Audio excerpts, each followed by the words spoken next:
আছো সবাই? আশা করি ভালো আছো। আজকে আমি একটা প্রোটিন খাবার বানাবো, যেটা ডায়েটের জন্য খুবই ভালো। তোমরা যারা রোগা হতে চাও তারা কিন্তু এটা বানিয়ে লাঞ্চে বা ডিনারে খেতে পারো, খুব উপকার পাবে। এই যে এখানে আমি নিয়ে নিয়েছি সয়াবিন আমি গুঁড়ো করে নিয়ে নিয়েছি ঘরে। এটা কিন্তু বাজারেও তোমরা পেয়ে যাবে, সয়াবিনের পাউডার। এটাকে যেটা করব, 5 মিনিট শুধু জল দিয়ে ভিজিয়ে রাখবো। তাহলে বন্ধুরা, আমার এই সয়াবিনটা 5 মিনিট হয়ে গেছে, আমি ফিরে এসেছি।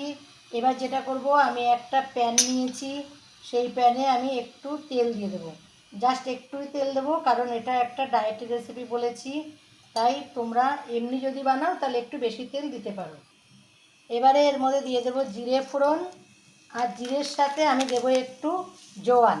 এই যে এই জোয়ানটা,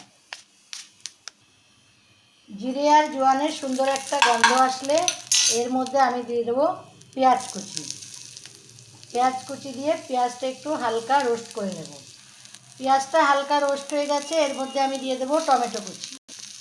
টমেটোর সাথে একটু কাঁচা লঙ্কাও দিয়ে দিলাম। এবারে দিয়ে দেব ক্যাপসিকাম, মানে শিমলা মির্চি।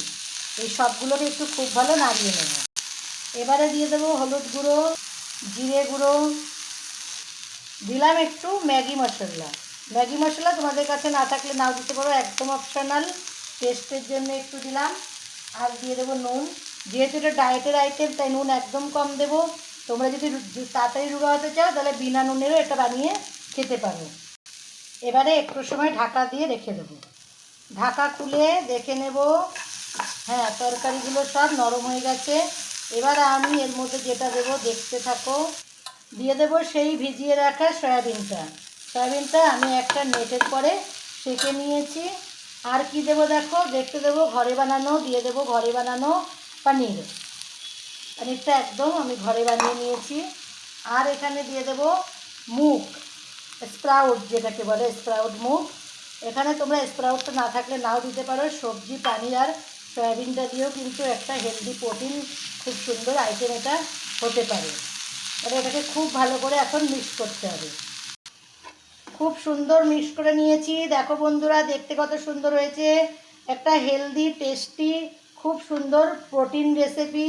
দেখে মনে হচ্ছে না খুব সুন্দর একটা ডিশ। এবার আমি এটাকে নামিয়ে নেব। এটা কিন্তু বাচ্চাদের জন্য একটা খুব ভালো সুন্দর রেসিপি। তোমরা কিন্তু বানিয়ে বাচ্চাদের দিতে পারো। আর যদি তোমরা নিজেরা রোগা হওয়ার জন্য খেতে চাও তাহলে কিন্তু এর সাথে রুটি ভাত কিছুই নেবে না, খালি এক বাটি এটা, সাথে একটু স্যালাড নিলেই ব্যাস। আর যদি তোমরা এটা এমনি খেতে চাও তাহলে রুটি দিয়েও খেতে পারো। তাহলে আজকের ভিডিওটা এই পর্যন্তই। Tata, bye bye. ফিরে আসছি পরের রেসিপি নিয়ে।